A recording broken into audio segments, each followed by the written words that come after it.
This video sponsor by Mod. இந்த ஆப்பில் நீங்கள் பர்ச்சேஸ் பண்ணக்கூடிய எல்லா ப்ராடக்ட்டும் உங்களுக்கு ரொம்ப மலிவான விலையிலே கிடைக்குது. இதில் நிறைய ஆஃபர்ஸ் அண்ட் கூப்பன்ஸ் ப்ரொவைட் பண்ணுறாங்க. ஸோ இதோட லிங்க் உங்களுக்கு டிஸ்கிரிப்ஷனில் கொடுக்குறேன், யூஸ் பண்ணி பாருங்கள். 1 கிலோ அரிசி ரூபாய் 340, 1 லிட்டர் பால் 224. கதரும் பாகிஸ்தான் மக்கள். இந்தியாவின் அண்டை நாடான பாகிஸ்தான் எல்லையை தாண்டிய பயங்கரவாதி ஊக்குவித்து தொடர்ந்து இந்தியாவுக்கு குடைச்சல் தருகிறது. எல்லை தாண்டிய பயங்கரவாத ஊக்குவிக்கும் பாகிஸ்தான் தன்னுடைய சொந்த மக்களின் நிலையை ஒருபோதும் கவனித்தது கிடையாது. இதன் விளைவு அத்தியாவசிய பொருட்கள் கூட கிடைக்காமல் லட்சக்கணக்கான மக்கள் தவித்து வருகின்றனர். கோடிக்கணக்கான மக்கள் அத்தியாவசிய பொருட்களை கூட வாங்க முடியாத நிலையில் இருக்கும்போது பாகிஸ்தான் இந்தியாவுடன் போர் தொடங்கினால் அதன் பொருளாதார நிலைமை மேலும் மேலும் மோசமடையும் என்பதுதான் நிச்சயமான உண்மை. கடந்த சில ஆண்டுகளாகவே பாகிஸ்தான் கடுமையான பொருளாதார நெருக்கடியில் சிக்கி தவித்து வருகிறது. அந்த நாட்டின் அத்தியாவசிய பொருட்களின் விலை எல்லாம் பல மடங்கு உயர்ந்திருக்கிறது. இதன் காரணமாக லட்சக்கணக்கான மக்கள் 3 வேளை உணவுக்கு கூட கஷ்டப்பட்டு வருகின்றனர்.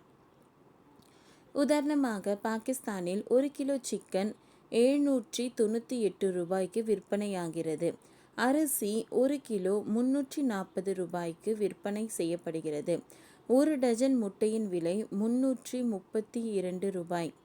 1 லிட்டர் பாலின் விலை 224 ரூபாய் என விற்பனை செய்யப்படுகிறது.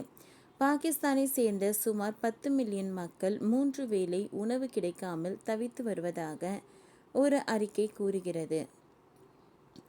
இப்படி பல்வேறு பொருளாதார சவால்களுக்கு மத்தியில் சிக்கியிருக்கும் பாகிஸ்தான் இந்தியாவுடன் போரை தொடங்குவது பொருளாதார ரீதியாக மேலும் சிக்கலை ஏற்படுத்தும்.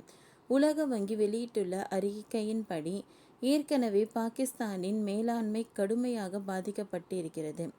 அருகே பெரும்பாலும் நெல் மற்றும் சோளம் விளைவிக்கப்பட்ட நிலையில் காலம் தவறிய மழை, வறட்சி உள்ளிட்டவை காரணமாக விவசாயம் சரிவடைந்து விட்டது.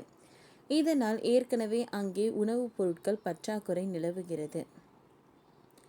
பாகிஸ்தான் அரசு வெளிநாடுகளில் இருந்துதான் உணவுப் பொருட்களை இறக்குமதி செய்ய வேண்டிய நிலை இருக்கிறது. அதற்கும் போதிய அளவான வெளிநாட்டு பணம் கையிருப்பு பாகிஸ்தான் அரசிடம் இல்லை. இதன் காரணமாக நடப்பாண்டில் மட்டும் சுமார் 1 கோடிக்கு அதிகமான பாகிஸ்தான் மக்கள் கடுமையான உணவு பஞ்சத்தில் சிக்கி தவிப்பார்கள் என உலக வங்கியின் அறிக்கை கூறுகிறது. இப்படிப்பட்ட சூழ்நிலையில்தான் பாகிஸ்தான் எல்லை தாண்டிய பயங்கரவாதத்தை தூண்டிவிடுகிறது. கடந்த 22ஆம் தேதி காஷ்மீரின் பகுதியில் பயங்கரவாதிகள் நடத்திய தாக்குதலில் 23 சுற்றுலா பயணிகள் கொல்லப்பட்டனர். இந்த தாக்குதலை அடுத்து பாகிஸ்தான் மீது இராஜாங்க ரீதியிலான பல்வேறு நடவடிக்கைகள் இந்தியா எடுத்து வருகிறது. இது இரு நாட்டு உறவிலும் பெரிய விரிசலை ஏற்படுத்திவிட்டது.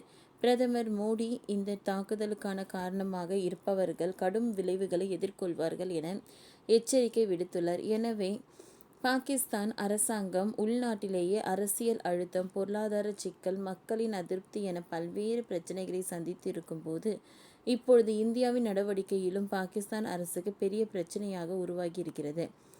2024 ஏப்ரல் மாதத்தில் இருந்து 2025 ஜனவரி மாதத்தில் வரையிலான காலகட்டத்தில் மட்டும் பாகிஸ்தான் இந்தியாவிடம் இருந்து 450 மில்லியன் அமெரிக்க டாலர்கள் மதிப்பிலான பொருட்களை இறக்குமதி செய்து வருகிறது. இது நேரடி வர்த்தகம், மறைமுகமாக நடைபெற்ற வர்த்தகத்தின் மதிப்பு 10 மில்லியன் டாலர்கள் என சொல்லப்படுகிறது. ஓகே ஃப்ரெண்ட்ஸ், இந்த வீடியோ உங்களுக்கு யூஸ்ஃபுல்லாக இருந்ததுன்னா லைக் பண்ணுங்கள், ஷேர் பண்ணுங்கள், சப்ஸ்கிரைப் பண்ணுங்கள். தேங்க்யூ.